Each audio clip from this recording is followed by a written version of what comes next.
അങ്ങനെയാണെങ്കിൽ നിങ്ങൾ കോൺഗ്രസ്സുകാരാണെങ്കിൽ എന്തുകൊണ്ട് രാജിവെക്കുന്നില്ല? ഞങ്ങൾക്ക് നിർദ്ദേശം കിട്ടിയിട്ടില്ല. മാധ്യമങ്ങളിലെ വാർത്ത നോക്കിയിട്ടാണല്ലോ നമ്മൾ തീരുമാനങ്ങൾ എടുക്കുന്നത്.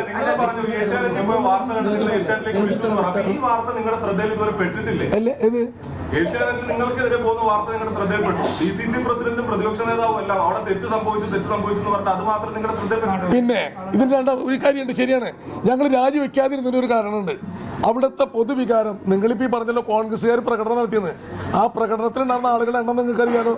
ഇത്ര വലിയൊരു സംഭവം നടന്നാൽ ഒരു 9 ആളാണോ അതിന് പ്രതിഷേധിക്കാൻ പറ്റുമോ? വെറും 9 ആളല്ലേ പ്രതിഷേധിക്കാൻ?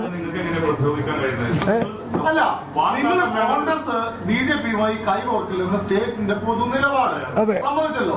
BJPയുമായി ഈ സമയം വരെ കൈകോർത്ത് പിടിച്ചു നിന്നിട്ട് വാർത്താ സമ്മേളനത്തിൽ എന്ന് പറയുകയാണ് ഞങ്ങൾ കോൺഗ്രസ് ആണെന്ന്. ഒരു ന്യായം തന്നെ പറയുന്നതിന്. BJPയുമായി കൈ കോർത്തിട്ടില്ലല്ലോ ഞങ്ങള്. ഭരണസമിതി ഇപ്പോഴുള്ളത് BJP പിന്തുണയിലുള്ള. അതെ, അപ്പൊ സ്വാഭാവികമായിട്ട് ആ പിന്തുണ സ്വീകരിക്കില്ല എന്നുള്ളത് നിങ്ങളുടെ സംസ്ഥാന നിലപാടല്ലേ, സംസ്ഥാന നേതാക്കൾ പറഞ്ഞ നിലപാടല്ലേ. അപ്പൊ നിങ്ങൾ അങ്ങനെ ആ ഭരണസമിതിയുമായിട്ട് മുന്നോട്ട് പോകുന്നതാണ് ചോദ്യം. വളരെ സിമ്പിളാണ്. ഞങ്ങളെ സംബന്ധിച്ചിടത്തോളം പാർട്ടി ഞങ്ങൾക്ക് പ്രത്യേകിച്ച് നിർദ്ദേശമൊന്നും തന്നിട്ടില്ലായിരുന്നു. ജനറൽ സെക്രട്ടറി ആയിരുന്നു. KPCC പ്രസിഡന്റും VD സതീശൻ പ്രതിപക്ഷ നേതാവും DCC പ്രസിഡന്റും ഉൾപ്പെടെയുള്ളവർ ഇത്രയും കാലമായി ഇവിടെ പറയുന്ന കാര്യം ഒരു DCC എന്തായിരുന്നു ജനറൽ സെക്രട്ടറി ആയ ചേട്ടനെ അറിഞ്ഞില്ലെന്ന് പറഞ്ഞാൽ ചേട്ടനെ അവിടുത്തെ DCC ജനറൽ സെക്രട്ടറി. അതിന് കൃത്യമായ ഉത്തരമുണ്ട്.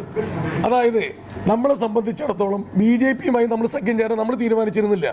BJP നമുക്ക് വോട്ട് ചെയ്തു. പക്ഷെ അവിടുത്തെ പൊതു കോൺഗ്രസ് പ്രവർത്തകരുടെ വികാരം എന്ന് പറയുന്നത് കഴിഞ്ഞ കുറെ കാലങ്ങളായിട്ട് CPMന്റെ കൊടിയ അഴിമതികൾക്കെതിരെയുള്ള വികാരമാണ് അവിടുത്തെ കോൺഗ്രസിന് പൊതുവെ ഉള്ളത്.